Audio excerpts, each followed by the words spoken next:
하나님 말씀 본문은 욥기 전체입니다. 욥기 전체인데 욥기를 다 읽을 수는 없으니까 욥기 38장 1절부터 6절까지 42장 1절부터 6절까지 두 군데를 보도록 하겠습니다.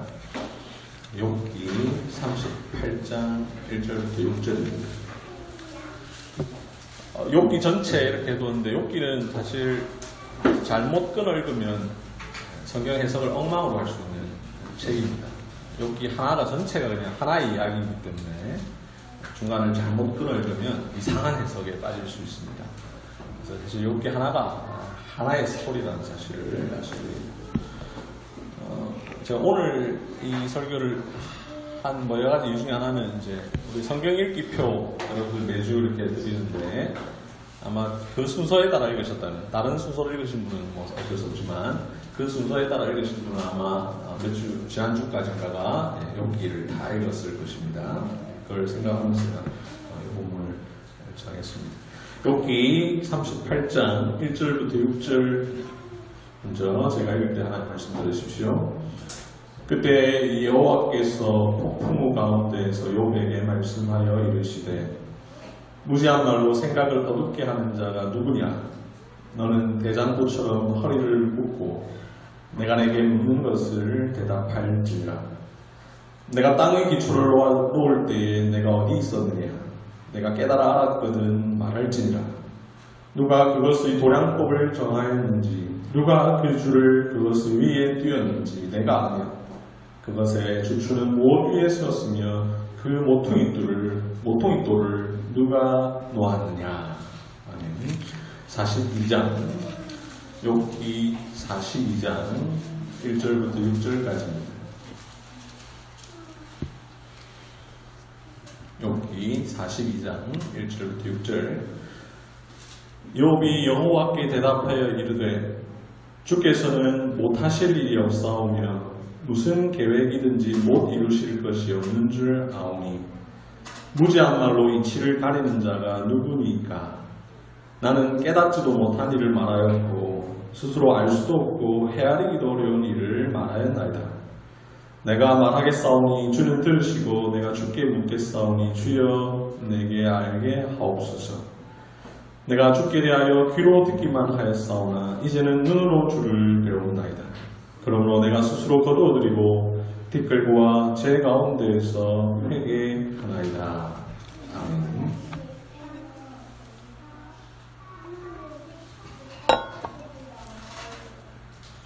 지금으로부터 약 26년 전입니다.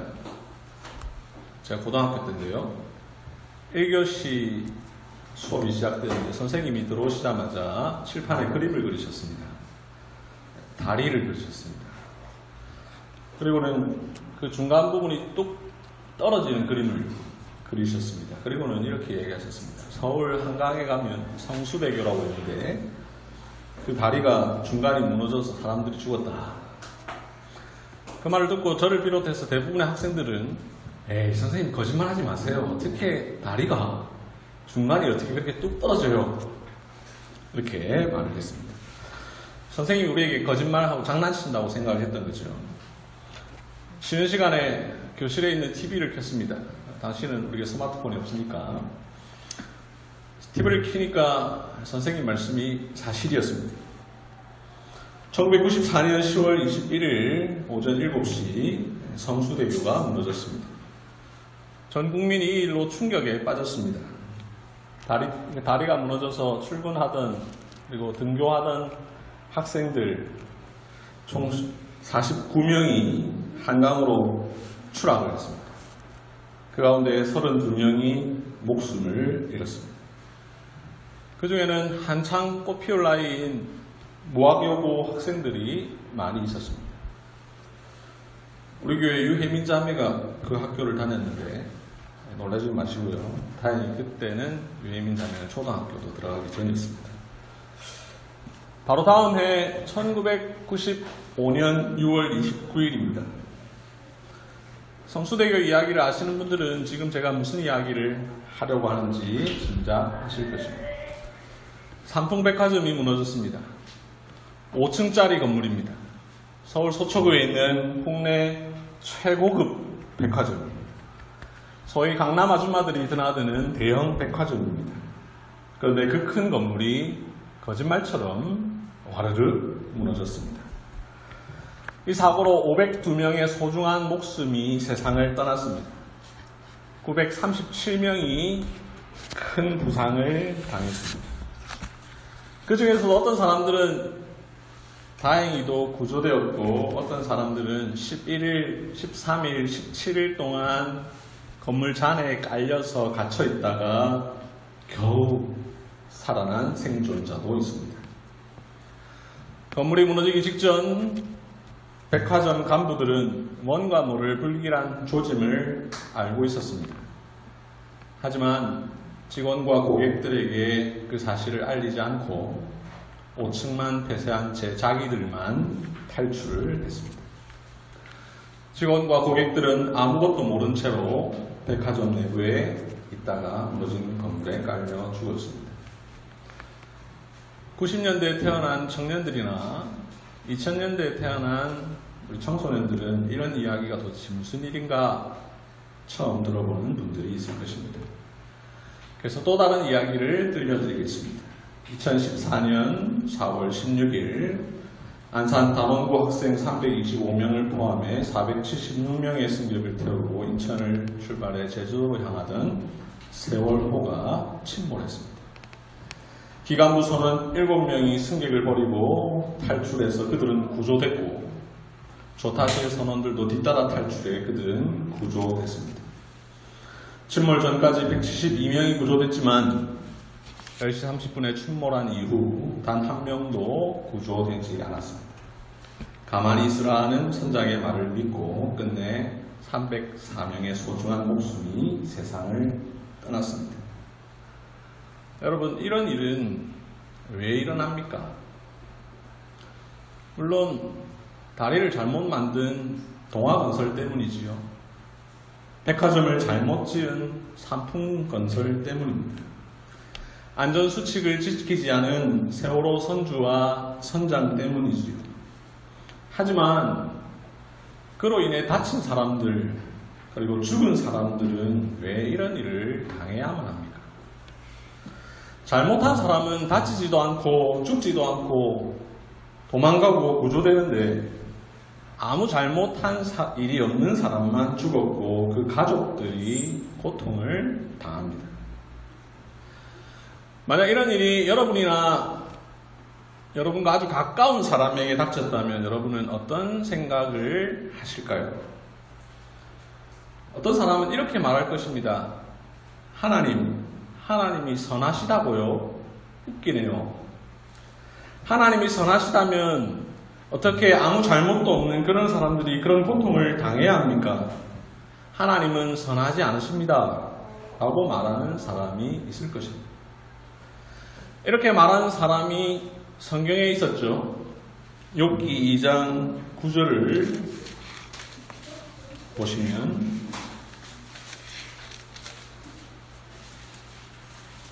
욥기 2장 9절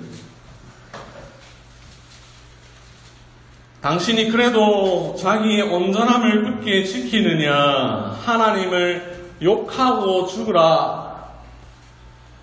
누가 한 말입니까? 욥의 아내입니다. 자신의 남편이 고통을 당했습니다. 아니 자기도 사실 고통을 당하고 있죠.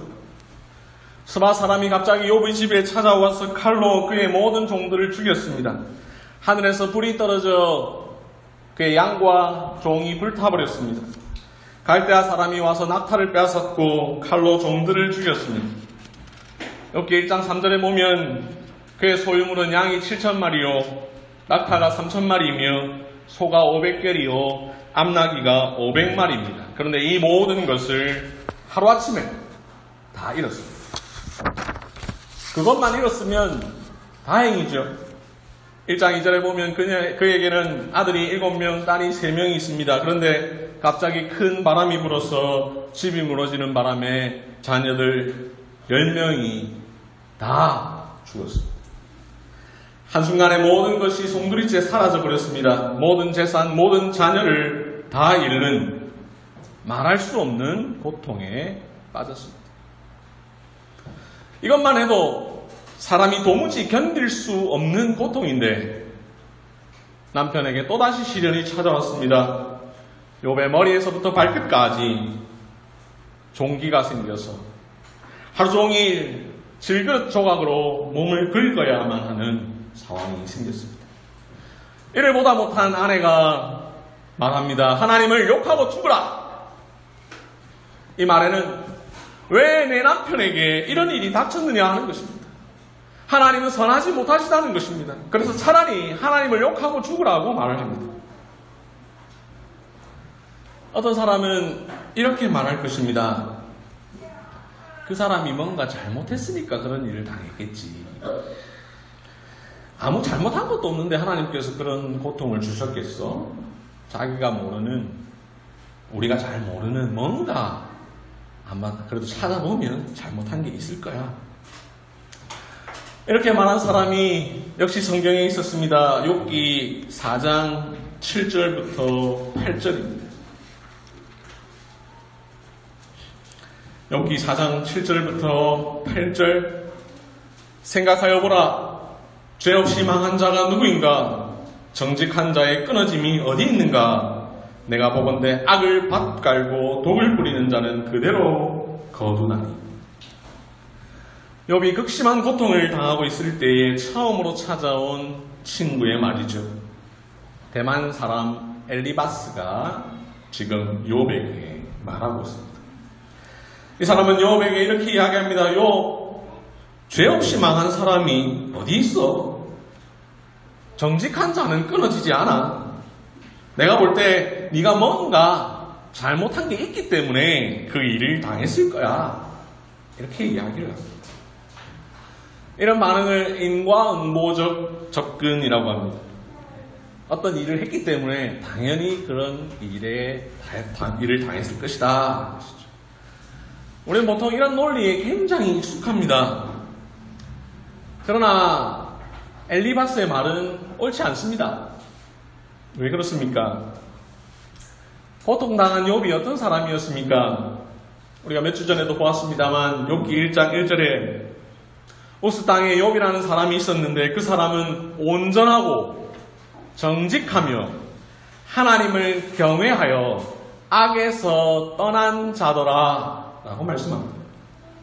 1장 8절에서는 이렇게 이야기합니다. 여호와께서 사탄에게 이르시되 내가 내 종 욥을 주의하여 보았느냐? 그와 같이 온전하고 정직하여 하나님을 경외하며 악에서 떠난 자는 세상에 없느니라. 욥에게 아무런 잘못이 없다는 사실을 하나님께서 친히 보증하십니다. 욥은 사람뿐만 아니라 하나님이 보시기에도 죄가 전혀 없는 사람이었습니다. 악과 거리가 먼 사람이었습니다. 그래서 욥은 친구 엘리바스의 말을 듣고 나서 이렇게 이야기합니다. 욥기 6장 10절 그러할지라도 내가 오히려 위로를 받고 그칠 줄 모르는 고통 가운데서도 기뻐하는 것은 내가 거룩하신 이의 말씀을 거역하지 아니하였음이라. 얼핏 들으면 욥이 참 교만해 보이지만 이 말은 사실이었습니다. 그는 거룩하신 하나님의 말씀을 거역하지 않았습니다. 욥은 지금 뭔가 잘못해서 고통당한 게 아니었습니다. 욥이 당한 고통이 어떤 고통이었느냐? 욥이 당한 고통은 까닭 없는 고통이었습니다. 이 세상에는 이와 비슷한 이해하기 힘든 고통들이 너무나 많죠. 2017년 11월 16일 미국 텍사스주 서랜드 스프링스의 제1침례 교회에서 총기 난사 사건이 있었습니다. 예배를 드리고 있는데 어떤 사람이 들어와서 총으로 예배드린 사람들을 다 쏜 거죠. 약 30명이 다쳤고 27명이 사망했습니다.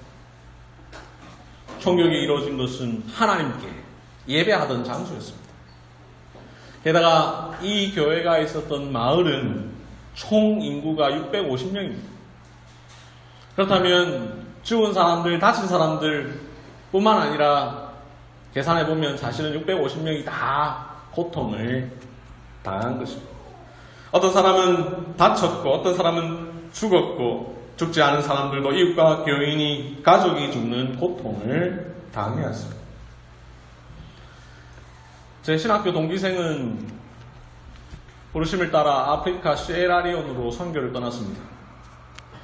그곳에서 불과 6개월도 채 안 돼 말라리아에 걸려서 죽다가 살아났습니다. 결국 선교는커녕 제대로 정착도 안 해보고 다시 한국으로 돌아왔습니다. 한국에서 1년 쉬다가 다시 다른 나라로 선교를 떠났습니다. 우리 교단의 합산교회와 한산도 교회는 얼마 전에 화재가 발생해 교회당 전체가 불타버렸습니다. 어떤 가족은 새벽 기도하러 가다가 교통사고를 당해 일가족 전체가 사망하기도 합니다. 그뿐입니까? 역사상 있었던 수많은 순교자들, 우리나라의 주기철 목사님, 손양원 목사님, 그런 분들은 도대체 무슨 잘못을 했기에 우리가 상상조차 하기 힘든 고통을 당해야만 합니다. 왜 이런 일이 일어납니까? 이 사람들이 다 고통당할 만했기 때문에 고통당한 것입니다. 성수대교, 삼풍백화점, 세월호, 욕, 미국 텍사스, 제 신학교 동기, 주기철, 손양원 다 남의 이야기이니 별로 안 와닿을 것입니다. 이제 우리는 다른 사람의 이야기가 아니라 우리의 이야기를 경험하고 있습니다.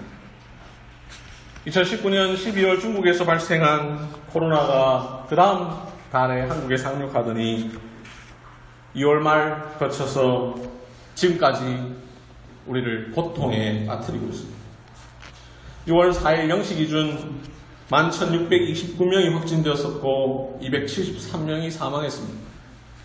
2-3살 아기부터 노인에 이르기까지 답답한 마스크를 써야만 밖을 나갈 수 있고 사회적 거리두기를 해야 하며 가고 싶은 곳도 마음대로 가지 못하는 고통 가운데 있습니다. 심각하게는 경제적으로 심각한 어려움과 고통을 겪는 사람들이 있고 실직했거나 실직의 위기에 놓인 사람들도 있습니다. 이런 일이 발생할 때에 그리스도인들은 종종 너무나 쉽게 말합니다. 인과응보라는 것이죠. 세월호가 침몰했을 때 어떤 목사님은 이렇게 이야기했습니다. 나라를 침몰하려고 하니 하나님께서 대한민국을 그렇게 하면 안 되니까 어린 학생들을 죽이셔서 국민들에게 기회를 주신 것이다. 코로나19가 시작되던 1월 중순 일부 목회자들은 중국 공산당이 기독교를 박해해서 하나님께 내린 벌이다. 신천지에서 발생하니 신천지가 잘못해서 그렇다. 그런데 이제 한국을 넘어 미국, 이탈리아, 영국, 전 세계까지 참으라니 그런 말이 쏙 들어가 버렸습니다.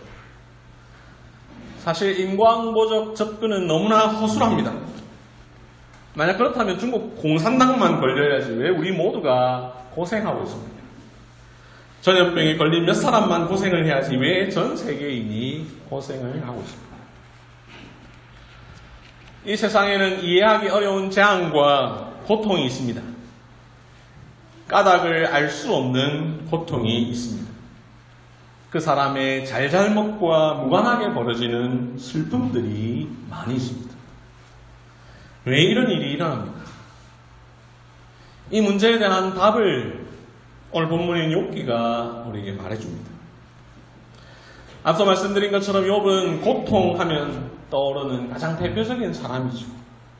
모든 재산을 잃었고 10명의 자녀를 한꺼번에 잃는 고통을 당했습니다.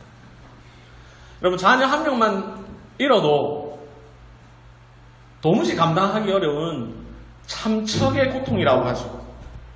그런데 무려 10명입니다. 그 슬픔을 추스를 겨를도 없이 온몸에 종기가 나서 피투성이가 됐습니다. 왜 이렇게 욥이 고통당해야 했습니까? 욥이 한참 고통당하고 있을 때에 욥의 친구들이 찾아와 여러 가지 이상한 이야기를 늘어놓습니다. 아까 보았던 엘리바스의 말부터 시작해서 빌닷과 소발이 위로한답시고 여러 말을 늘어놓습니다. 그런 말들이 한참 진행되고 나서 오늘 이런 38장에 와서 비로소 하나님께서 나타나십니다. 오랫동안 침묵하던 하나님께서 38장 2절에서 이렇게 말씀하십니다. 무지한 말로 생각을 어둡게 하는 자가 누구냐? 그동안 욥을 찾아와서 이런 말 저런 말을 했던 욥의 친구들, 그 욥을 꼬집으십니다. 자, 이제 하나님께서 이런 말씀을 하셨으면 욥의 고통과 관련해서 뭔가 이야기를 해주실 것 같습니다. 그런데 아무리 읽어봐도 그런 말이 나오지 않습니다. 하나님은 욥이 왜 고통당했는지 그 이유를 설명하지 않으십니다. 왜 이 모든 일들이 발생했는지를 상세하게 설명해 주시면 좋을 텐데 그렇게 하지 않으십니다. 욥이 고통당할 때에 왜 하나님께서 침묵하셨는지 아무 말씀하지 않으십니다. 욥기를 읽어본 분들은 욥의 고통과 관련된 일을 아시죠? 욥기 1장, 2장에서 사탄과 하나님의 대화가 있었습니다. 그것이 욥이 고통당한 이유 중에 하나였습니다. 욥 때문이 아니라 하나님과 사탄과의 대화 속에서 이루어진 일이었습니다. 그런데 하나님은 그것이 이유였다고 욥에게 말씀 안 하십니다. 내가 한 게 아니라 사탄과 이런 대화를 하다가 이런 일이 벌어진 것이다 라고 말하지 않으십니다. 욥에게 그냥 감춰 두십니다. 대신 어떻게 하십니까? 38장 4절부터 6절에 내가 땅의 기초를 놓을 때에 내가 어디에 있었는가? 내가 깨달아 알았거든 말할지어다. 누가 그것의 도량법을 정하였는지, 누가 그 줄을 그것 위에 띄웠는지 네가 아느냐? 그것의 주추는 무엇 위에 세웠으며 그 모퉁이 돌을 누가 놓았느냐? 18절에서는 이렇게 이야기합니다. 땅의 너비를 네가 측량할 수 있느냐? 내가 그 모든 것들을 다 알거든 말할지니라. 이 말씀을 통해서 하나님은 당신이 행하신 창조의 놀라운 솜씨, 그 위대함, 측량할 수 없음을 말씀하십니다. 그 창조의 위대함을 욥과 사람이 결코 알 수 없음을 말씀하십니다. 계속해서 40장 15절에 가면 두 종류의 동물을 말씀하십니다. 40장 15절에 베헤못을 볼지어다 라고 말하죠. 이 동물은 여러분 갖고 계신 성경 난해주에 보면 하마와 비슷한 동물이다 이렇게 설명을 해두었죠. 하마는 아닐 것 같고 아마도 하마처럼 우리가 그냥 생각을 해본다면 하마 같은 동물인데 아주 큰 동물. 41장 1절에 가서는 리워야단이라는 동물을 말씀하십니다. 이 동물을 아마 한 번쯤 들어보셨을 것이에요. 이 동물은 개역개정 난해주에 보면 악어와 비슷한 동물이다 라고 이야기합니다. 이 역시 악어보다는 훨씬 큰 동물일 것입니다. 이 두 동물은 아주 독특한 동물입니다. 사람이 이해하기 힘든 동물입니다. 이 동물들의 세계는 하나님의 측량할 수 없는 지혜를 가르치는 영역입니다. 그 세계는 인간이 감히 헤아릴 수 없는 비밀로 가득 차 있습니다. 하나님은 욥이 당하는 고통의 수수께끼를 풀기 위한 힌트를 주는 대신 사람이 도무지 이해할 수 없는 동물의 세계로 인도하십니다. 그리고 하나님은 욥에게 피조 세계의 경이로움을 가르쳐 주십니다. 하나님은 이런 일들을 통해 다음과 같이 말씀하십니다. 욥아, 네가 사는 이 세상에는 설명할 수 없고 헤아릴 수 없는 신비들이 있다. 여기에 인간의 지혜와 능력을 초월한 신비가 있다. 이런 하나님의 이야기를 38장부터 41장까지 길게 듣고 나서 욥이 오늘 본문 42장 2절 3절에서 말합니다. 주께서는 못하실 일이 없사오며 무슨 계획이든지 못 이루실 것이 없는 줄 아오니 무지한 말로 이치를 가리는 자 누구니까? 나는 깨닫지도 못한 일을 말하였고 스스로 알 수도 없고 헤아리기도 어려운 일을 말하였나이다. 여러분 고백합니다. 내가 하나님의 이 일들을 이해한답시고 여러 가지 말들을 이야기했지만 내가 감히 알 수도 없는 이야기, 헤아릴 수도 없는 예를 말했습니다. 그리고 6절에서 회개합니다. 사랑하는 성도 여러분, 욥기가 말하고자 하는 바가 무엇일까요? 인생과 고통은 신비라는 것입니다. 인간에게 일어나는 많은 일들, 그 가운데 역사하시는 하나님의 섭리를 사람이 다 알 수 없다는 것입니다. 하나님의 능력은 무한하시고 크시며 그분의 지혜는 끝이 없습니다.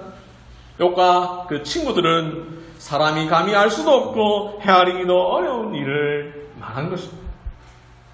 고통을 포함하여 인생이 당하는 무수한 일들은 때로 우리의 이성으로는 도무지 다 이해할 수가 없습니다. 하나님은 사람의 논리나 사람의 이성에 다 포섭되는 분이 아닙니다. 하나님의 합리성은 인간의 이성을 초월합니다. 하나님은 논리학으로 3단 논법으로 설명되는 분이 아닙니다. 하나님은 사람의 논리와 지혜로 다 설명할 수 있는 분이 아닙니다. 그러니 그 하나님께서 지으신 세계와 그 세계의 타락으로 인하여 이루어진 이 세계, 이 세계에서 일어나는 놀라운 일들, 그 신비들을 우리가 어떻게 다 이해할 수 있겠습니까? 이 세상에 우리가 도무지 답을 찾을 수 없는, 그래서 하나님의 신비 안에 남겨두어야 할 것들이 많이 있습니다. 로마서 11장 33절 34절 깊도다 하나님의 지혜와 지식에 풍성하며 그의 판단은 헤아리지 못할 것이며 그의 길은 찾지 못할 것이로다. 누가 주의 마음을 알았느냐? 누가 그의 모사가 되었느냐? 전도서 8장 17절을 한번 찾아볼까요? 전도서 8장 17절.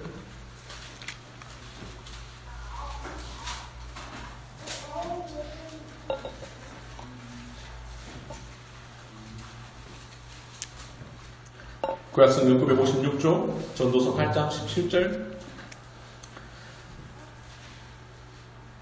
또 내가 하나님의 모든 행사를 살펴보니 해 아래에서 행해지는 일을 사람이 능히 알아낼 수 없도다. 사람이 아무리 애써 알아보려고 할지라도 능히 알지 못하나니 비록 지혜자가 아노라 할지라도 능히 알아내지 못하리라. 그렇습니다. 우리는 하나님의 지혜와 행사와 판단을 다 알 수 없습니다. 하나님의 신비 가운데 맡겨야 할 수수께끼들이 많이 있습니다. 하나님께서 창조하신 이 세상과 그 세상의 타락으로 말미암아 나타난 일들, 그 타락의 영향을 받은 피조물들의 작용과 반작용, 그 모든 일들의 인과관계, 한 존재의 어떤 행위가 미치는 영향과 파장, 그리고 그 파장에 의해서 또 생겨나는 파장과 파장, 그 가운데서도 그 모든 것들을 다스리시는 하나님의 역사하심, 이 모든 것들은 복잡하고도 미묘하여 우리가 다 헤아릴 수 없습니다. 그 모든 것의 과정과 결과로 나타나는 고통 역시 마찬가지입니다. 그 고통의 이유와 과정과 결과를 우리는 설명할 수도, 증명할 수도 없고 들어도 이해할 수가 없습니다.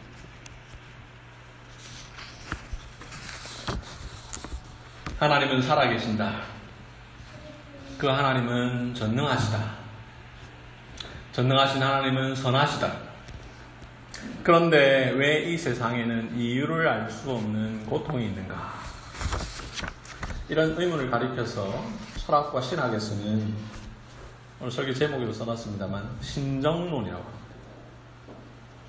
끔찍한 참사가 발생하고 정당하지 않은 고통을 당하는 사람들이 존재하는 세상에서 그럼에도 불구하고 하나님은 정당하다.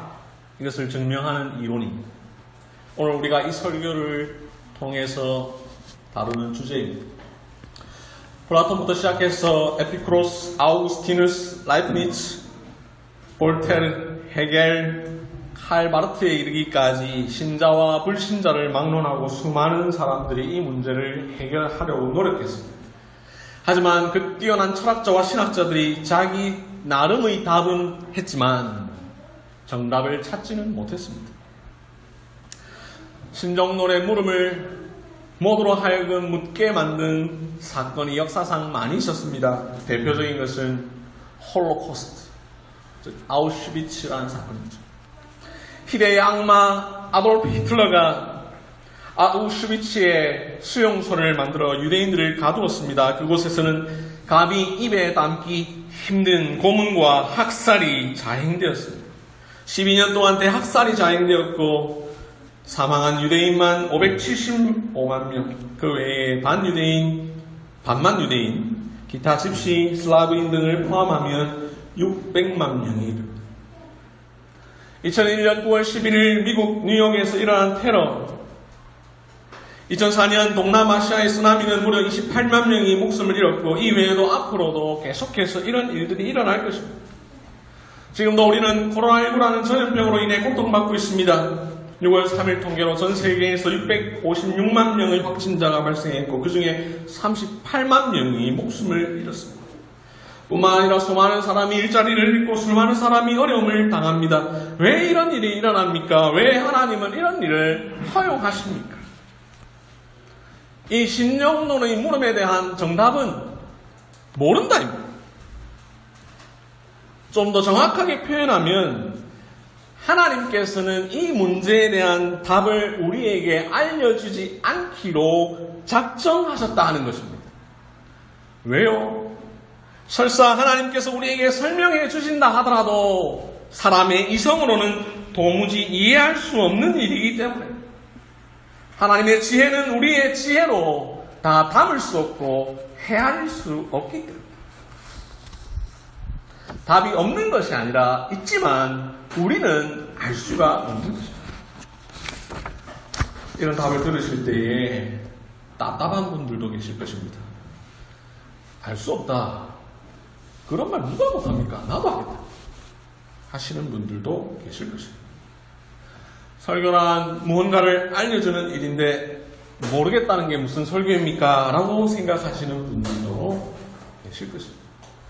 하지만 여러분 잘 생각해 보십시오. 우리는 모르는 게 얼마나 많은지요. 우리는 하나님의 존재 방식인 삼위일체도 다 이해할 수 없는 자들입니다. 하나님께서 삼위일체라는 방식으로 존재하신다는 것은 알지만 그것이 어떻게 가능한지 전혀 모릅니다. 우리는 성육신의 신비를 다 이해하지 못합니다. 하나님이 사람이 되셨다는 사실은 알지만 그것이 어떻게 가능한지 그 신비를 우리가 풀 수가 없습니다. 하나님께서 이 세상을 운행하시는 방식도 우리는 모릅니다. 하나님의 크신 경륜을 우리는 다 모릅니다. 사실 우리가 의문을 품지 않아서 그렇지 기독교 신학의 주제들 가운데 우리의 논리로 설명되지 않는 것은 무수히 많습니다. 성경의 가르침들 가운데 우리 이성으로는 납득되지 않는 것이 무수히 많습니다. 그런데도 우리는 하나님을 믿습니다. 성경을 믿습니다. 이성으로 이해되기 때문이 아니라 그것이 진리이기 때문에 우리가 하나님을 믿는 것 그것도 이해할 수 없는 신비죠. 우리는 저와 여러분을 하나님께서 선택하셨다는 사실은 알지만 왜 선택하셨는지 잘 모릅니다. 그걸 모른다고 해서 하나님께서 나를 선택하지 않으신 것이 아니죠. 신비로 남겨둘 뿐입니다. 이처럼 이유를 알 수 없는 많은 일들이 있지만 그 일들은 분명 일어나고 있는 일들입니다. 내가 이유를 모른다고 해서 그것이 거짓이거나 실제하지 않는 것이 결코 아닙니다. 이 세상에는 하나님에 대해서만 아니라 우리가 알 수 없는, 우리가 도무지 이해할 수 없는 게 너무나 많습니다. 가장 대표적인 예로 나와 가장 가까운 배우자의 마음도 잘 모르죠. 저희 어머니께서 40년 이상 함께 사신 아버지를 두고 늘 하시는 말씀이, 나는 40년을 살아도 니네 아버지를 잘 모르겠다. 아마 이 말에 다 공감하실 거예요. 우리는 아내가 왜 화내는지, 아내가 지금 무엇을 원하는지 모릅니다. 남편이 지금 어떤 마음을 갖고 있는지를 모릅니다. 자녀의 행동은 지금 왜 이렇게 하고 있는지 그 마음을 모릅니다. 자녀가 무슨 생각을 하고 있는지 알 수 없습니다. 부모님이 무엇을 원하시는지, 부모님은 왜 자꾸 잔소리를 하는지 모릅니다. 다른 사람의 마음만 모릅니까? 내 마음도 사실 잘 모릅니다. 한창 연애할 때 이런 질문을 하죠. 저 남자 뭐가 그리 좋냐? 저 여자 뭐가 그리 좋냐? 그런데 이 질문에 대해서 거의 대부분의 답은 이겁니다. 그냥 좋은 거죠. 나도 내 마음을 사실 잘 모릅니다. 남녀가 사랑하는데 이유가 뭐 한두 가지겠습니까? 복잡 미묘해서 알 수 없으니 그냥 그것이 정답이죠. 남녀의 사랑은 신비입니다. 이렇게 사람의 마음도 하나 모르는데 어떻게 하나님께서 일하시는 현장인 이 세상의 모든 과정들을 다 알 수 있을까요? 하나님께서 행하시는 신비들을 우리가 다 깨달을 수 있을까요? 세상은 너무나 복잡하고 임의적입니다. 그래서 사실 우리는 이 세상에서 의문을 다 해결하지 못하고 해야 할 많은 일들을 남겨놓은 채 세상을 떠납니다. 세상에는 설명할 수 있는 것보다 설명할 수 없는 것이 훨씬 더 많습니다. 우리가 그런데 어떻게 이 세상의 고통의 신비를 풀 수가 있겠습니까? 천문학과 심리학과 의학과 과학이 아무리 발달해도 우리가 하나님의 신비로운 경륜을 다 깨달을 수 없습니다. 이 설교의 초안을 제가 3월에 작성하면서 조금씩 발전시키고 묵상하고 고민하고 그러면서 머리가 아프고 했는데요.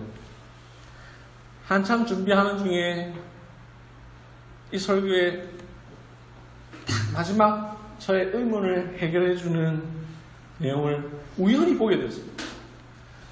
EBS 어떤 강연 프로그램을 심실로 가기 전에 그냥 혹시 하나 돌려보다가 딱 틀었는데요. 그분이 이런 강의를 했습니다. 강의의 제목이 모름의 지혜였습니다. 그러면서 이렇게 이야기하더군요. 모르고도 살고 살고도 모른다.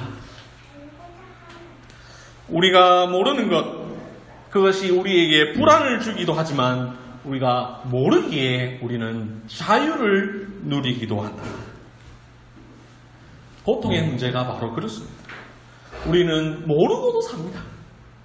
살고도 모릅니다. 모르기에 불안하기도 하지만 모르기에 자유롭습니다.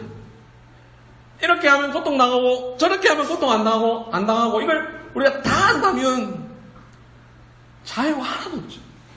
우리가 어떻게 살겠습니까? 모름의 기쁨입니다. 내가 나를 모르는데 난들 너를 알겠느냐? 한 치 앞도 모두 몰라 다 안다면 재미없지. 김국환 씨의 타타타라는 노래의 가사가 말하는 대로 그게 어쩌면 하나님께서 우리에게 주신 삶의 즐거움일지 모릅니다. 고통은 왜 일어나는가? 이에 대해 신실한 그리스도인들은 이렇게 말해야 합니다. 고통은 신비다. 오늘 설교의 제목입니다. 모르는 것을 모른다고 고백하는 것, 그것이야말로 실로 참으로 아는 것입니다. 고통은 신비입니다. 우리가 도무지 알 수 없는 일입니다.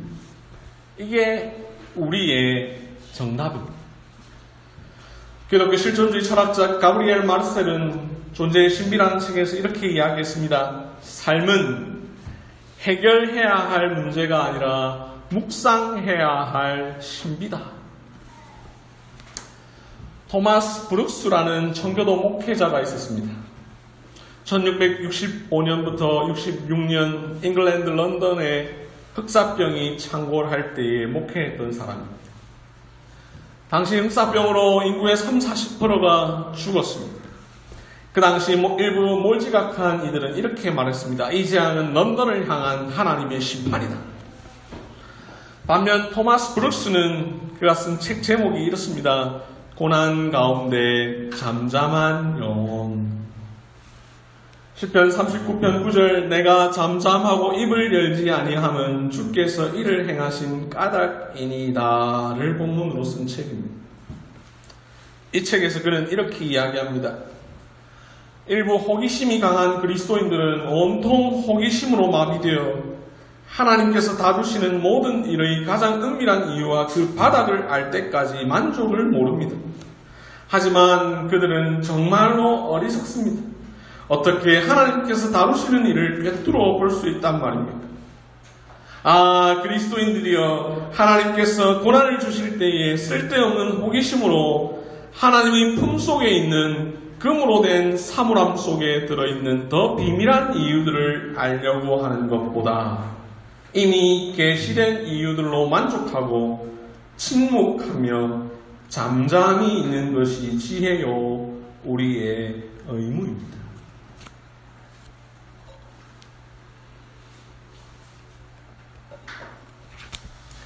고난과 고통을 경험할 때 어떤 사람들은 하나님이 없다는 자신의 의심을 확신합니다.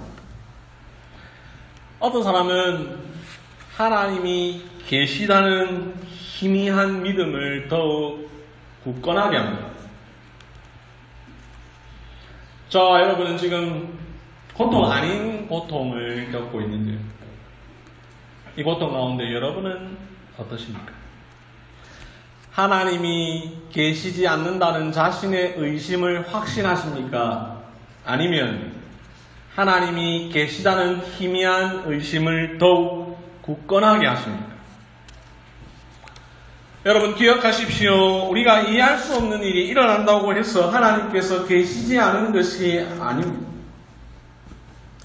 아무리 이해하려고 해도 이해할 수 없는 현실을 이해하려고 노력하는 것보다는 차라리 너무나 분명한 하나님의 존재를 믿고 신뢰하는 편이 더 낫습니다. 우리가 알 수 없어도 하나님은 살아계십니다. 우리가 알 수 없어도 하나님은 전능하십니다. 우리가 알 수 없어도 하나님은 선하십니다. 우리가 하나님의 경륜을 다 몰라도 하나님의 살아계심은 분명한 사실입니다. 그것은 변하지 않습니다. 우리가 어려운 수학 문제를 풀지 못했다고 해서 그것이 존재하지 않는다고 말할 수 없는 것처럼 우리가 수많은 모름이 있다고 해서 그것이 있지 않는 것이 아닙니다. 우리는 수많은 모름 속에서도 분명히 하나를 압니다. 하나님은 살아계시다. 저와 여러분이 살아가는 세상에는 수많은 이해하기 어려운 일들이 일어납니다. 어떤 아이는 건강하게 태어나는데 어떤 아이는 아프고 장애를 갖고 태어납니다. 어떤 가족은 늘 행복한데 어떤 가족은 비극이 반복됩니다. 톨스토이가 안나 까레니나의 첫 문장에서 말한 것처럼 행복한 가정은 비슷한 이유로 행복하지만 불행한 가정은 저마다 이유로 불행합니다. 셋이서 똑같은 전쟁에 참여했는데 누구는 죽고 누구는 멀쩡하고 누구는 부상당합니다. 매일 4만 명 이상 되는 아이들이 기아와 질병으로 죽습니다. 2차 세계대전의 전범국가인 그러면서 아우슈비츠와 마루타의 주범인 독일과 일본은 오히려 전쟁 이후에 잘 먹고 잘 살고 있습니다. 이건 비신자의 영역에서만 아니라 신자의 영역에서도 일어납니다. 교회 안에서도 일어납니다. 교회 생활을 열심히 하는 신앙 좋은 부부에게 아이가 생기지 않기도 합니다. 기도와 노력 끝에 얻은 아이것만 어린 나이에 데려가 가시기도 합니다. 교회 봉사를 열심히 하는 성도가 하는 사업마다 실패를 합니다. 무고한 사람들이 고통을 당하고 사악한 자들이 오히려 번성합니다. 이단이나 사이비가 부흥하기도 하고 진리를 증거하는 교회는 월세를 감당하지 못해 어려움을 겪기도 합니다. 열심히 사역하시던 목사님은 암에 걸리고 고통당하고 인간적인 욕심을 따라 머리를 굴리는 목회자의 교회가 부흥하기도 합니다. 세속에 물들지 않는 경건을 추구하는 교회에는 사람이 모이지 않는데 세습하는 교회에는 여전히 사람들이 모이고 부흥하기도 합니다. 이렇게 인생은 이해할 수 없고 무의미해 보이는 일들로 가득합니다. 우리는 이런 일들을 깨닫지 못할 때가 많습니다. 인간이 겪어온 처절한 고통과 악을 완벽하게 설명할 수 있는 사람은 아무도 없습니다. 이 모든 일은 다 신비입니다. 말씀을 맺겠습니다. 고통은 그 자체로 신비입니다. 우리는 고통을 신비로 받아들여요. 이해할 수 없는 문제에 대해 끝까지 집착을 가질 필요가 없습니다. 우리의 인생에는 해결이 불가능한 문제, 즉 과학이나 인간의 지성으로 해결할 수 없는 신비가 무수히 존재합니다. 이 신비는 신비로 인정하는 것이 가장 지혜로운 태도입니다. 그런데 여러분, 고통만 신비겠습니까? 생명도 신비요, 연애도 신비요, 결혼도 신비요, 인생도 신비입니다. 하나님의 존재도 신비요, 우리를 향한 하나님의 사랑도 신비요, 구원도 신비요, 그리스도와 교회의 관계도 신비입니다.